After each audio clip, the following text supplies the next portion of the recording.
Om.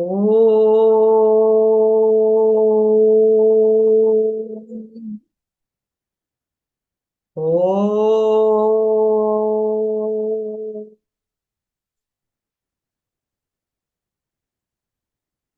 Om. Om Sahana Vavatu Sahanau Bhunaktu Sahaviryam Karavavahai Tejasvinavadhitamastu ma vidvishavahai. Om Shanti Shanti Shanti. Om Parthaya Pratibodhitam Bhagavata Narayanena Swayam Vyasena Kratitam Purana Muninam Madhye Mahabharatam Advaitam Vritavarshini Bhagavatim Ashtadashadhyayinim Amba Tvamanusantataami Bhagavad Gita Bhavatveshini Namostute Vyasa Vishala Buddhe Pulla Ravindayata Patra Netra Yena Tvaya Bharata Taila Purnaha Prajvalito Jnanamaya Pradipaha Prapanna Parijataya Totra Vetraika Panaye Jnanamudraya Krishnaya Geetamrutatuhe Namaha. Vasudeva Sutam Devam Kamsa Chanuramardanam Devaki Paramanandam Krishnam Vande Jagadgurum Sarvadharman Parityajya Mamekam Sharanam Vraja Aham Tva Sarva Papebhyaha Mokshayishyami Ma Shuchaha. So we are now in the section of ninth chapter, where we are discussing about the creation and the dissolution of the universe. So far, we discussed about really the nature of God from the point of Paraprakriti. Apara Prakriti we discussed already in the 7th chapter, and then Para Prakriti, which is a higher nature. So when we think about creation and dissolution of the world, of the universe, in the 5th verse, actually, Krishna had already pointed out that how he is the creator. He is the creator. He is also the dissolver. Okay. He uses term the Srishti, Sthiti, Laya, creation, sustenance, and dissolution. And, in this shloka, which says, Nachamastani Bhutani, ending with Mamatma Bhuta Bhavanaha, so he says that, he is the creator. But then we came to shloka 7 and 8, where we started seeing last time, which is really the explanation of what that Jagat Karanatvam. Jagat meaning the world, Karanam the cause of the whole world. So he describes about that. So how does he really create the world? So this, he says in those shlokas, which we saw before, how he is really the whole creation itself actually exists in him in a very unmanifest form. Because, when Arjuna says, when Krishna tells Arjuna, hey, I'm the person, I'm the one who's a creator and everything, Arjuna looked at him and says, how is that possible? And he says, yeah, it is possible, but me in my unmanifest form. Just like, for example, you take an orange, and in the orange you enjoy the sweetness and everything, but then it has the seeds.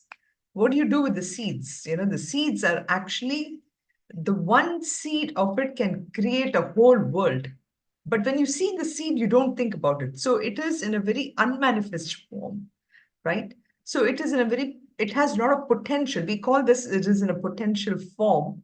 So that is what Krishna is trying to say. So what I wanted to do today for the reflection time, okay, I want each one of you to think about really what this aspect of God that we are really trying to understand. And if everybody says, our goal is moksha, which is realizing that ultimate Paramatman, then what is it? And I just thought I'll put this quote. Can anybody recognize from where this quote is from?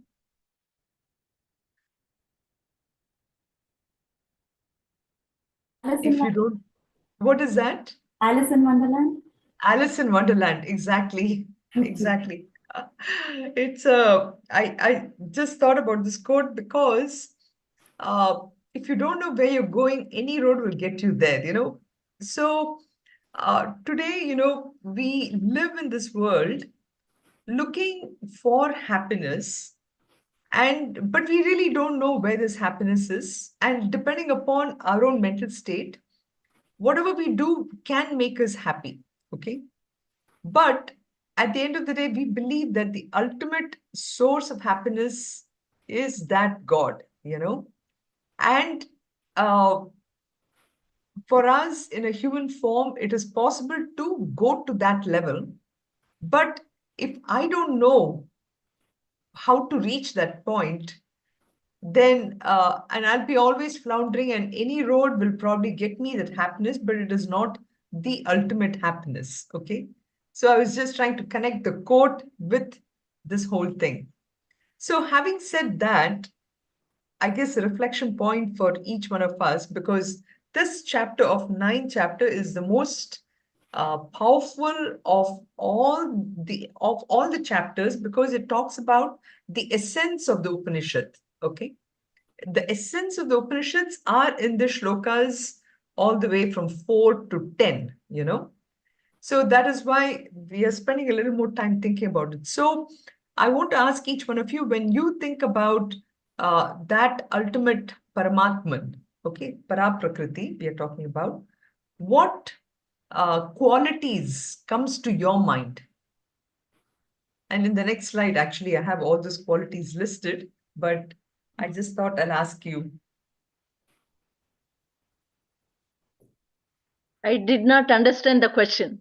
The question is, so when we think about that ultimate Paramatman or God, okay, uh, what are the qualities that comes to your mind about that Paraprakriti, the higher nature of the God? In 7th chapter, he talks about how that God has a higher nature, which is that Paraprakriti, and the lower nature, which is Aparaprakriti, which is all the manifestation. So what comes to your mind when you think about that? Hari Om. Yeah. Hari Om, Yes. Sunitha. Yeah, go ahead. Yeah. Sharda? Nirakara, Niranjana, Nirguna, Nirakara, Niranjana, Sarvavyapti, omnipresent, Yeah. omnipotent, omniscient. Correct. Those are some of the most, you're saying it already from the Upanishads and from other texts, right? Very good. Excellent. Anant, Hari Om. what? Yes, Anant. When we think of that, all great qualities, just come to mind. Like anything, whatever you see, you think of something big, then, bigger than the biggest. So that kind of, all the great qualities one can imagine. Yeah, that comes to my Right. mind. Very good. Meenu, you wanted to say? Whenever you think of God, the first thing comes in mind is love. And he's Right. Sharnagat Vatsal. Whosoever comes to him, he accepts without any Reservation. any reservation.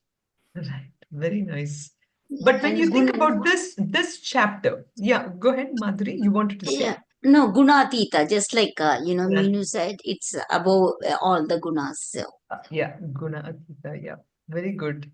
Now, when you come to this chapter so far, what are the qualities that you can think about He, from these shlokas, what we've done so far? Yeah.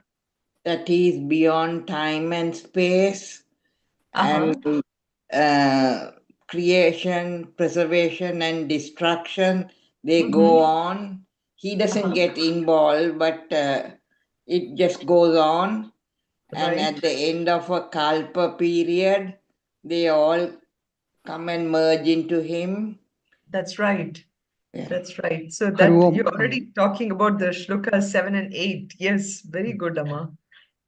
Yeah, He's all the the universe is supporter of inside him. every. Yeah, Yeah. Yeah, go ahead, Anand. he supports everything. He supports everything. Very good. Excellent. Anything else? All the universe is inside him. Inside him. Okay, very good. All the manifest is in the unmanifest. Correct? Yeah. Yes. The example that I just gave you of this orange seed. Yeah. Mhm. Very good. So this is basically what I thought, so far what we have covered so far in the shlokas, avyakta, the unmanifest, what Anant was referring to. And then what Amma was referring to, which is sarvagatatvam, all, no, she was referring to the support of the support, which is this Jagat Adhishtanam, right? On whom rests the whole creation. And then he's untouched. This also came up in the shlokas 6, I think, because we talked about the example of space and wind. For example, in Florida, you may have all kinds of tornadoes, raging through. But then after some time, everything is clear, right? I'm sorry, tornadoes are on the other part of United States. I'm forgetting my geography here, and but you have all the other storms and everything that happens in the Florida coast, and then you have all the tornadoes in the Midwest. Nothing touches that para prakriti, that higher nature of God, that Paramatman.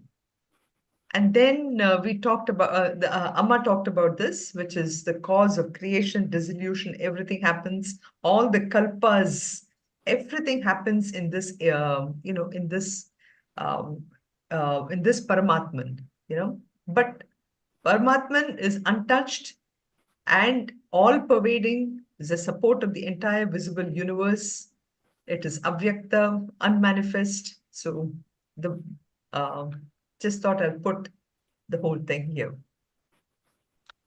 And these couple of things last time I had here, but I think we kind of went through it a little fast. But the point being is that Paramatman represents the truth. So this, and what is the reason for it to not be there? Because it is its nature to not, where is my, because it is its nature to be, it cannot but be, just very kind of cryptic statements here. But the idea being that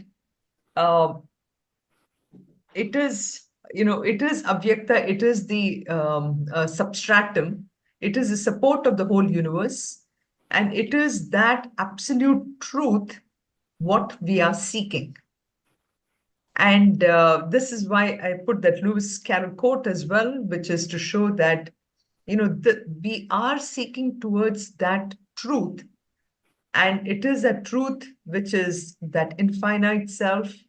And it is something which is just there. It is, and if we understand this, we can even understand the reason for meditation, everything, because our meditation allows us to go back to our own nature and just be, So, and it is this isness which is actually represented in so many different parts of the apara prakriti part of it. For example, the sun.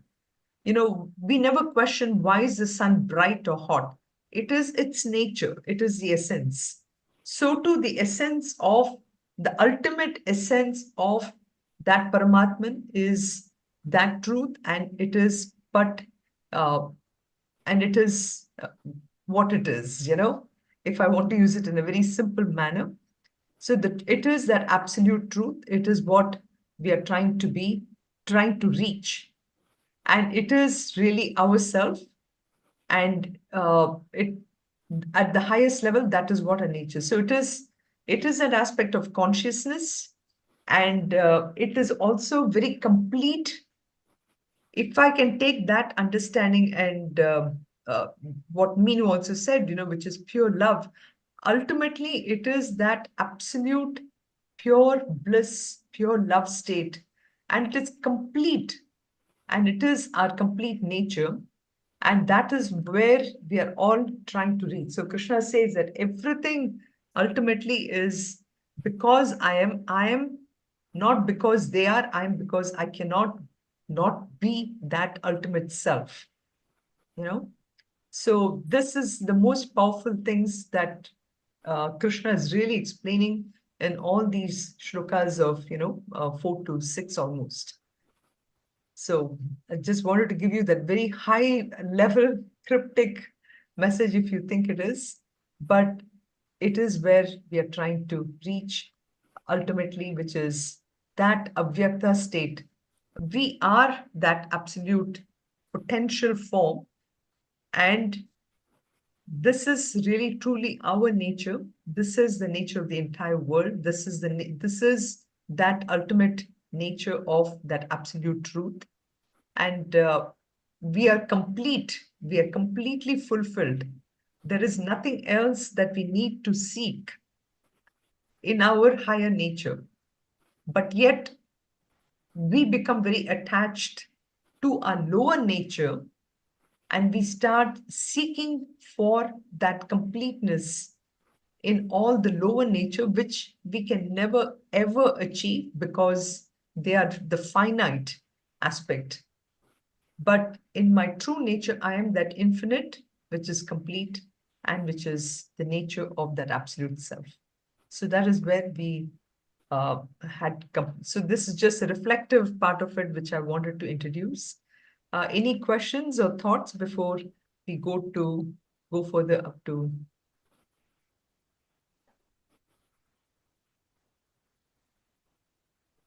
So that is why in Shloka 6, he compares that space, the closest thing that we can even understand that completeness, that fulfillment and everything is this comparison of space to Ishvara, because it is in space that things are there. Like it is in space that we have this agarbati's smell. Today I may have the agarbati smell, tomorrow I may not have it. Today I may have all the storms, today I may have the tornadoes, everything happening in this space, tomorrow I may not have it. But ultimately, space continues to be what it is. So if I can get to that level of understanding what the nature of space is, I will come to that extent close to really understanding that the reality of that absolute Paramatman. Like just like space accommodates everything, everything is in space, so too that Paramatman accommodates everything. And at the end of the day, as much as it accommodates everything, it doesn't get affected by it. The space doesn't get affected if there's a fire burning, space doesn't get affected. Like even in San Diego, right now, recently you had this, what, atmospheric river or something, that phenomena which happened, which is something unimaginable, right? But that all thing is happening in space.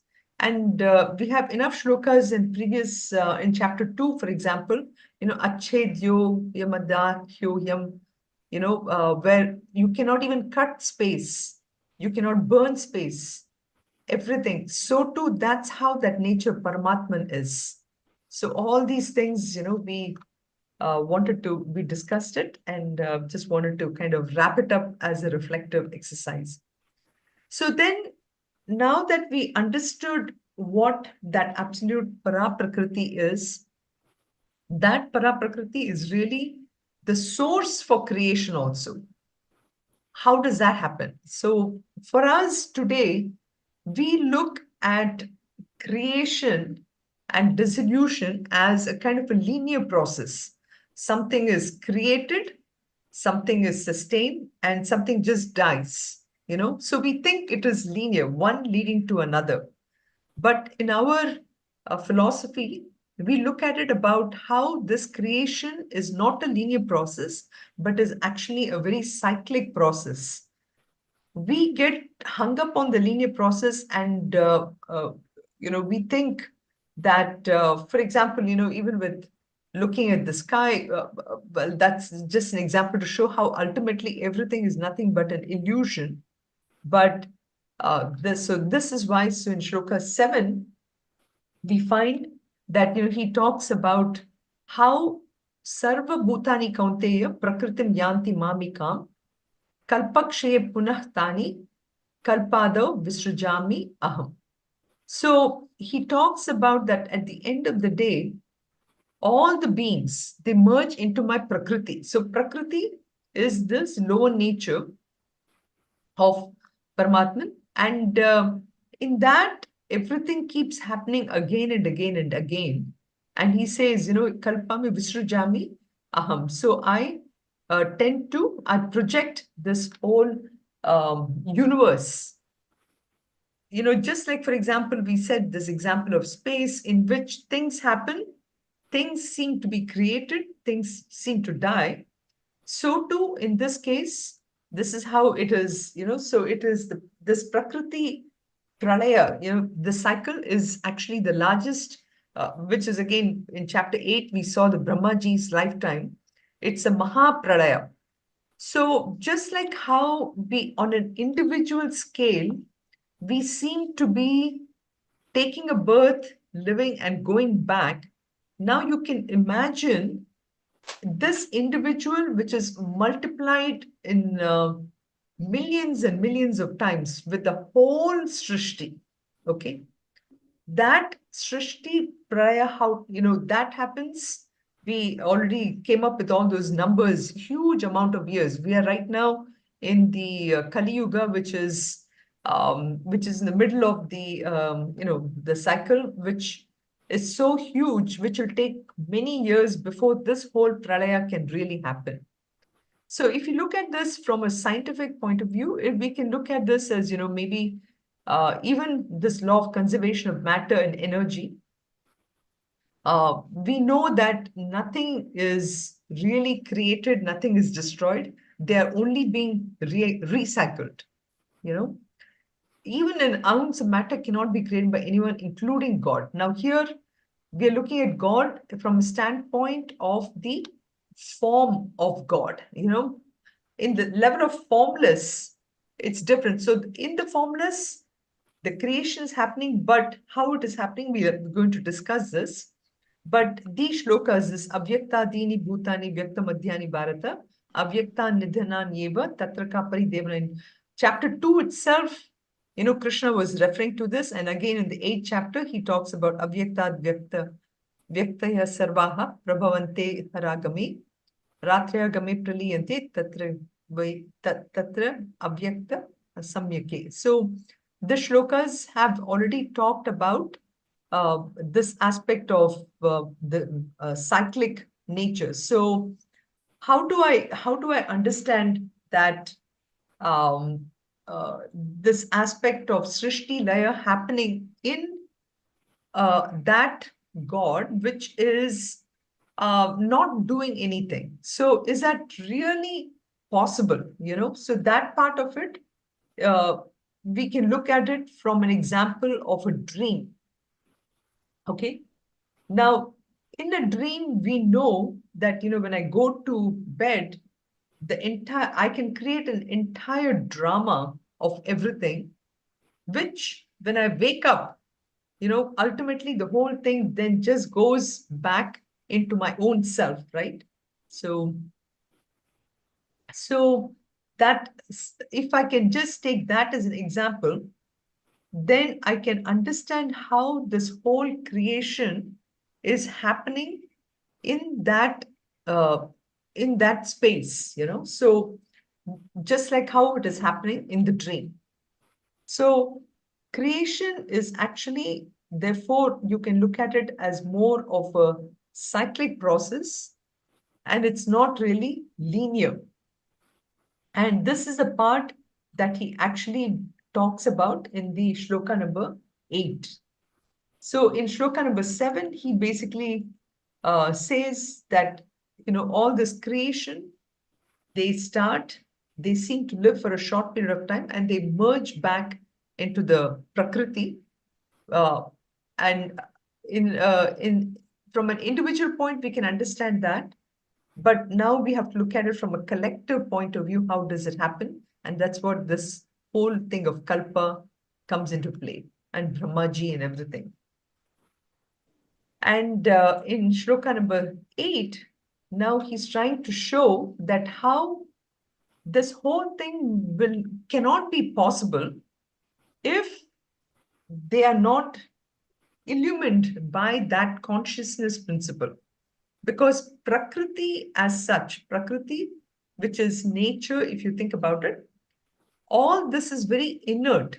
It's like this, you have this projector, the projector in which you have each one of these frames, which is really sort of the scene of a movie which is frozen. But what good is it if it is in the form of that reel, but only when the light shines on each one of these frames will each one come to life, right? So to here he's saying that Prakriti is like this film, that Prakritim Swam Prakritim Swam Avashtabhyaha. So having animated that Prakriti itself, Visrajami Punaha Punaha. So he says, how by just giving that consciousness, by illuminating that slide, or in this case, illuminating each one of the nature, he brings forth again and again all these multitude of beings helpless by the force of nature. So there are two things here. One, on one hand, he provides the consciousness to animate that Prakriti. And this slide example is really the most beautiful one, I feel, which gives you an idea of it. But at the end of the day, he says, I'm not really responsible for how each one of the beings turn out to be. That nature of the being that comes out to be is due to its own vasanas. Okay, so helpless. So each being comes into existence due to their own vasanas, and they come helplessly in the sense, once a certain vasanas are created, there's nothing that needs to be done to push that thing forward. All that Paramatman is doing is illuminating that aspect. It's like, Swami Chinmayananda would say, right? When somebody is driving a car, to blame an accident on the petrol is not right. The petrol just gives the power for the car to drive. But ultimately, how the car is driven is the nature of the driver. So to here, every being which comes into existence is due to their own nature, and how that being makes what they do is dependent upon their own destiny, whatever they have done in the past. That is not Paramatman's nature. All Paramatman does is just provide the consciousness, just like how to drive a car, the fuel is needed. That's all it does. So Prakritim Swama Avashtabhya, I again and again send forth all these multitude of beings. So Paramatman's thing, nature is, you told me what you wanted to do. I will give you whatever you need in order to make success of your life. So, for example, if there is somebody who is a saint, or there is somebody who is, a thief. Now, a thief wants to come back to do more based upon that thief's vasanas, whereas a saint comes into existence to satisfy whatever the world's needs are. They too came because of that. So, and it is helpless, and that's why this word helpless is very needed, because it's due to their own individual nature. They are helplessly, they come into being, they come into existence. So aham punaha punaha visrajami. So he says it is really unstoppable. All I'm doing is, you have created that need to come into the world, and I will make sure that that is done. I'll help you with that process. So then in shloka number 9, a question may arise, what about the Lord himself, Is he really detached from the whole process? Or is he also completely involved in this whole thing, in this process? So to remove that doubt, he then gives the next shloka. But before we go there, I just wanted to ask, is there any question or doubt or anything that people want to add to the 2 shlokas that we discussed so far?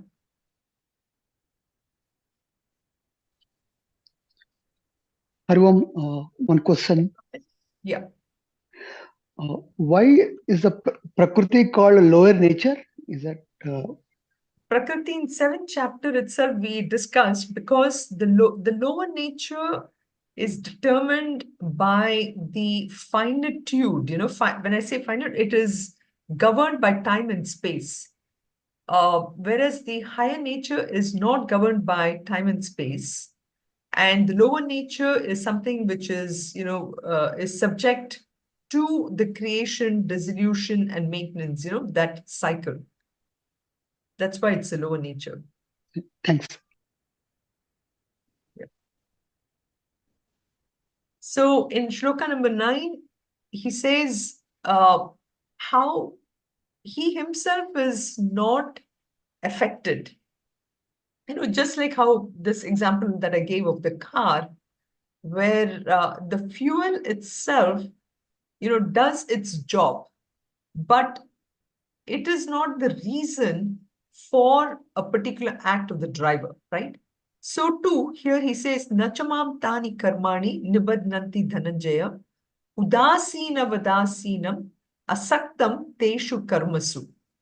So he's udasina, he's completely indifferent to what is happening. So for example, and people say, how come God allowed such negative things to happen in the world? He's actually above anything which is positive or negative in the world.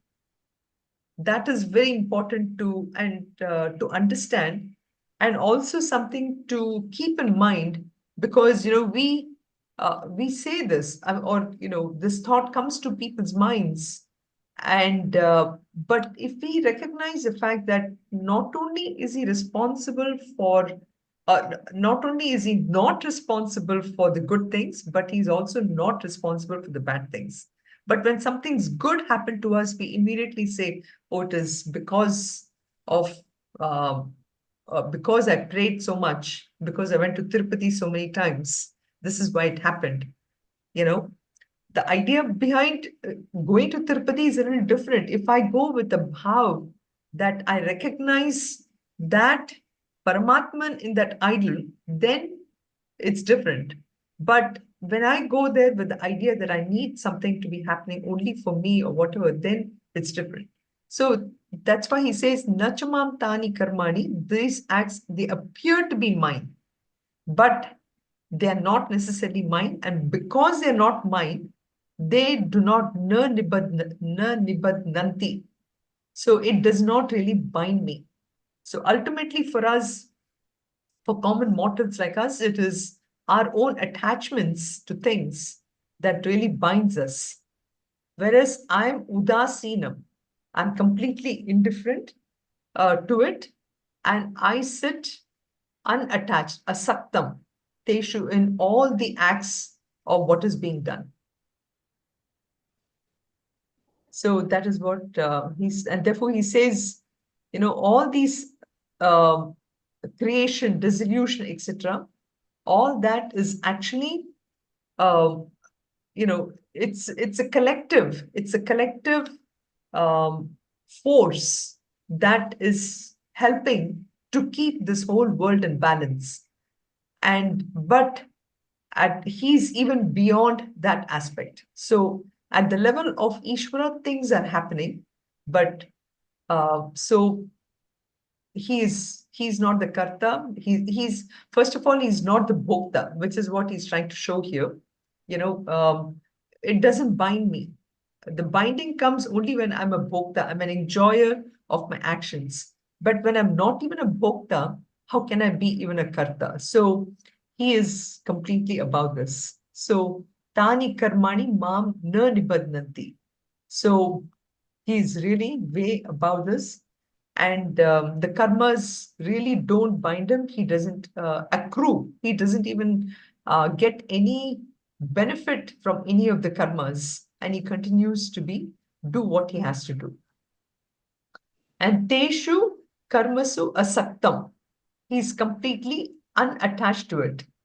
So he's not even identified with any of the actions. He just does whatever he needs to. Again, a beautiful verse to help practice, and something which, does anybody have something to say? Hari Om, I have a question. Yeah, go ahead. Is there any difference between relationless relationship and detached attachment? Very good question. Relationless relationship and detached attachment. Yes. They are detached attachment actually leads to relationless relationship. Okay. Okay. So it is a step-by-step process. It is not the same. It is a step-by-step. In detached attachment, one is, it's a kind of a sadhana, So anything and everything I do, if I recognize myself that I'm an instrument, and I think I've brought this example before, how in Sanskrit, you have these two cases. One is karmani prayoga, one is as a doer, and the other one is as an instrument. The third case is an instrument, So when I recognize myself as an instrument, then I'm practicing detached attachment. So detached attachment is a sadhana. And only by practicing detached attachment for a long time, so much so that it becomes part of my nature, then what happens is I get to the level of being a sakshi bhava, a witness to the actions. So, for example, it's like, an example that can be given is, I can think of a couple of examples. One of them, which I will give you, it's in nowadays in corporate world. And when I was working in my company, we were taught this one thing called the balcony and the dance. Okay, so what it is imagine this floor where there's a lot of dance going on, okay? And you are one of the dancers. So when you're in the dance, you're dancing and everything, you're very involved in the action. But let's say you're in the balcony, okay? From the balcony, you're watching the whole dance unfolding in front of you. So that's a kind of it's a mindset behavior change that I had to actually, there was a course that I went through, which is called as Mindsets and Behaviors. And in this, so this is one of the techniques, you can even Google this thing and you'll get to it. So what I'm saying is that by practicing this detached attachment, one actually gets to a state where one is a witness. So even though you are part of the whole thing that is going on, you are actually watching even yourself as a player in this whole drama. Okay, you are detaching yourself. That leads to that detached attachment. Okay, so you get to that level of being a witness. Once you get to the level of witness, then what happens is you get to the next level of this relationless relationship. Now, what is that? It is a very powerful state where one recognizes the temporariness or the fleeting nature of every incident that is happening. You know, one gets, and this again, of course, I'm just giving this as a logic progression, but there is a lot of sadhana involved in order to get to these three different levels. So in a relationless relationship, you ultimately recognize each one of the incidents that is happening in your life as how temporary it is, number one. And the second thing is one can also get to a level of recognizing what led to these incidents. Okay. And you see that it is some behavior, some kind of a simple attachment, some attachment to something which led to development of an event. Let's say, as a simple example, normal example, nothing too complicated. If you take our own lives, when you have your kids, you have two kids, one kid is really interested in soccer, and another kid is interested in something else. Now, because I am interested in music, I will put my child through music. Okay. It's my attachment to music which prompts me to take my child to music lessons or whatever. Maybe the child is interested, maybe the child is not interested. That is not the point. But the point is my own attachment to something prompts an action to happen. So if you look at through the lens of the whole life, right? Each and every action which happens through it, through our life, is actually dictated by a certain attachment of what I had, each event. So this relationship phase of our life allows us, it's a most powerful, of course, the highest level of where you want to be. You slowly see that we are developing a relation because of our attachments. So on the corollary to that is when I'm detached, which is why the detached attachment is a good starting point. When I constantly practice a detached attachment, then I see that every event was actually nothing but a kind of an illusion, which I created it myself.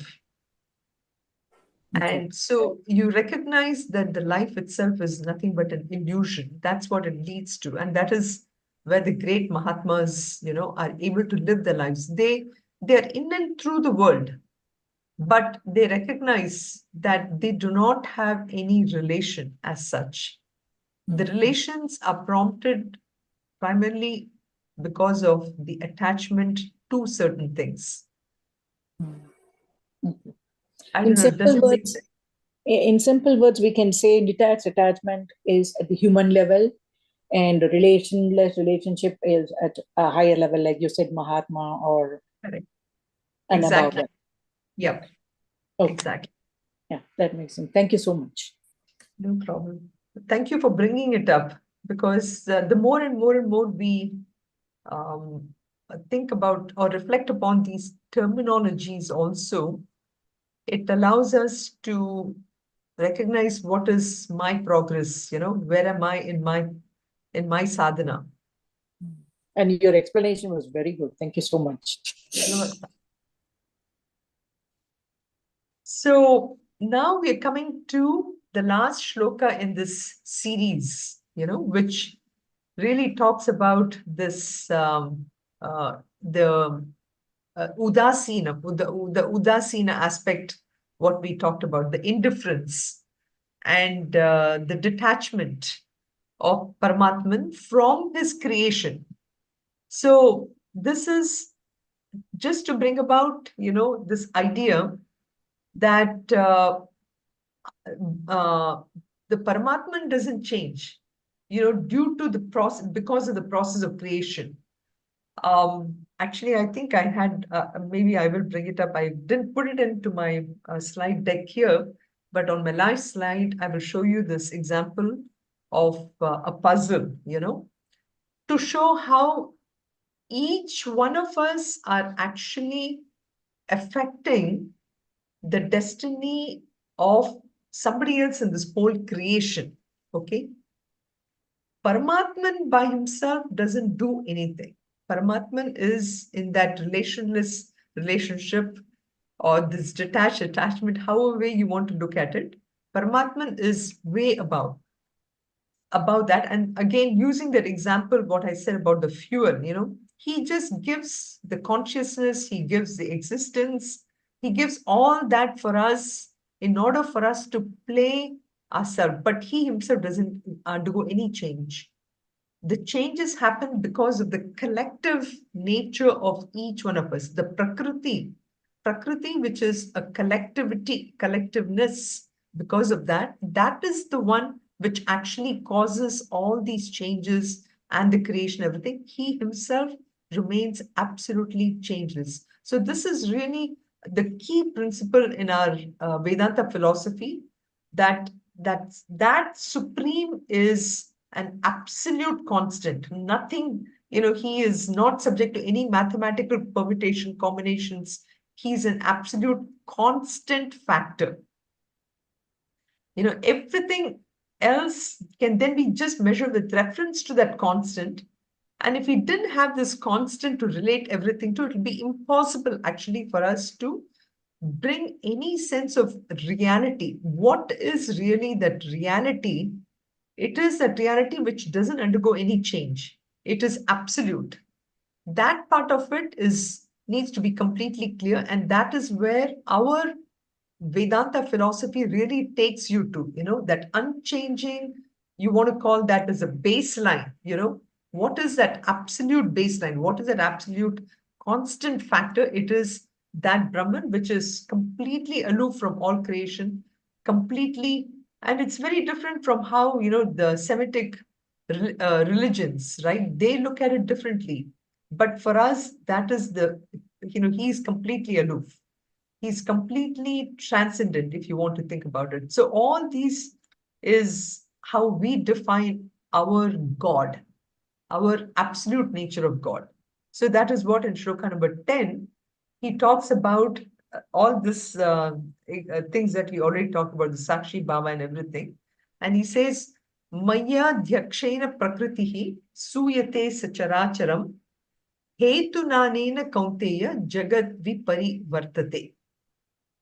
So under me as a supervisor, and I just have one example here.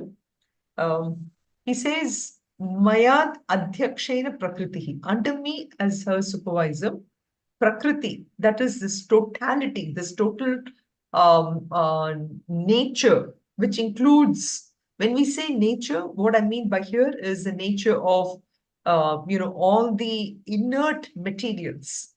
And what are those inert materials? Which is, all the trees, the stones, the mountains, the rivers, including our inert nature, which is our physical body, anything which has got some grossness associated with it. So under me as a supervisor, Prakriti produces the moving and the unmoving, chara and achara. He produces. Because of this, O Kaunteya, the world show goes on and on. It just revolves. Jagat Vipari Vartate. Hetu, because of this. The cause, the reason.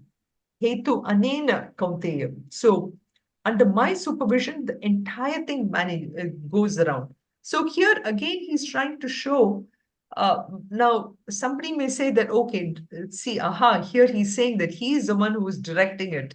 He's the one who's doing it. So he is the ultimate supervisor. When he says ultimate supervisor, he is not partial to anybody. Everything happens under his supervision in that sense. He's the most impartial supervisor at all times. So, but he does this, and he allows this entire world to to proceed in that manner. So that is the again relationless relationship. So to give an example here, so Maya Adhyakshena Prakriti. So, for example, in all these things, this electricity, for example, is common to everything.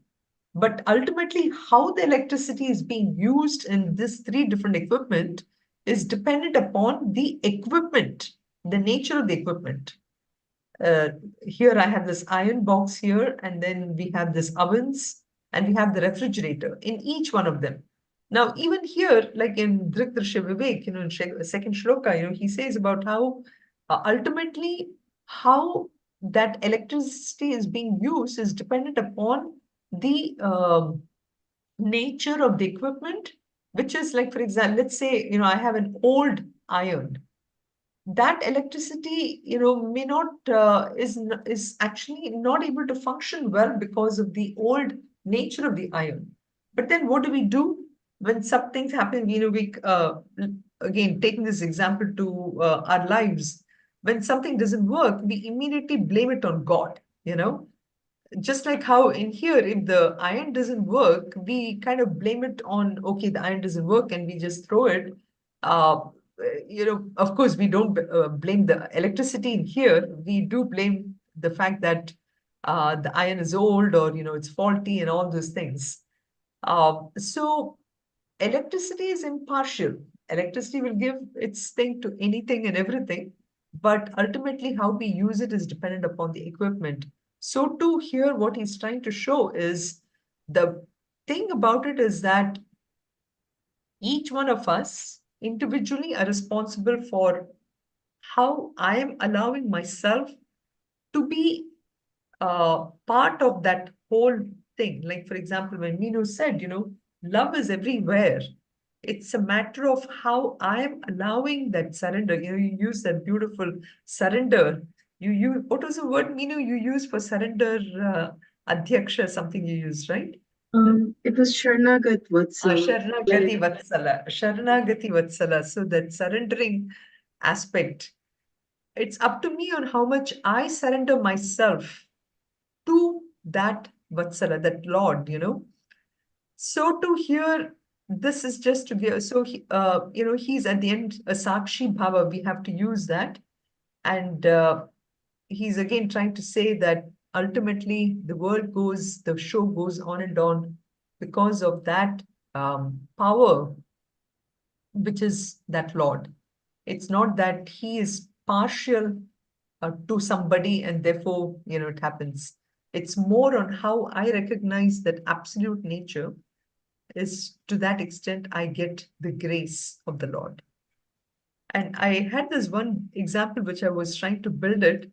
Like, for example, here, this is a jigsaw puzzle, okay, which has got so many pieces.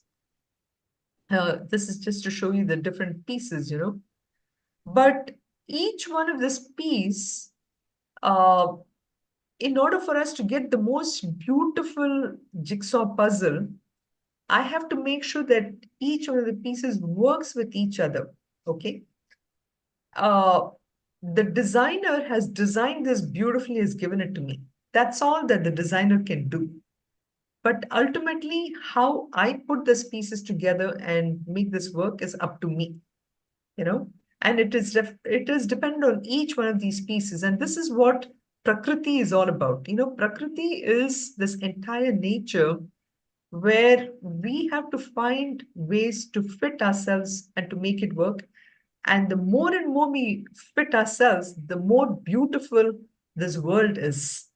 The minute I think that I'm the one who is very important, and I don't want to fit in and everything, the greater the problems in the universe. And that is, again, ultimately the reason why today we are having more and more mental health issues is because of the individuality which is coming and creeping through, where I think I have everything. I have my house, I have my family, everything ultimately, but I don't recognize the nature of how the designer had put me through the whole thing. So I was trying to build this, but I thought at least I'll show you that example for here. So this, in short, now completes this whole section of really who is that God. And that is why I started this lecture today with saying that, if I don't know where I'm going, anything can take me there, to say that ultimately, if I know that my goal ultimately is reaching that Paramatman, these shlokas, in shlokas almost 4 to 10, in a very powerful way gives you that whole roadmap, starting with, and thanks to Meena for this, for giving the detached attachment to relationless relationship, this whole picture here. So we'll end over here. Any last minute thought? We have 1 minute or 2 minutes, but anything to add?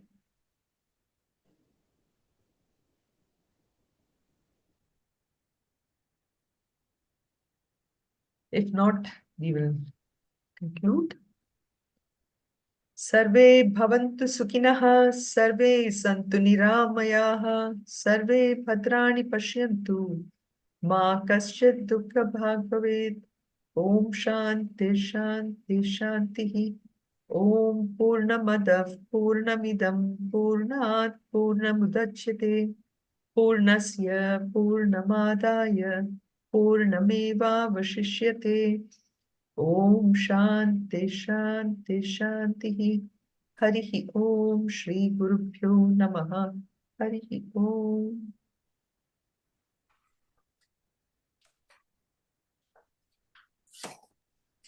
Hari Om. Thank you, Sunitha ji. You're welcome. You're welcome. I'm trying to see how I can. Hari Om, Sunitha. Thank you.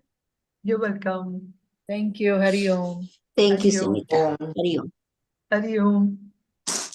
We start the Thank you, Sunitha ji. Yeah, I'm trying to see how I can stop the recording. I'm not able to get to that screen.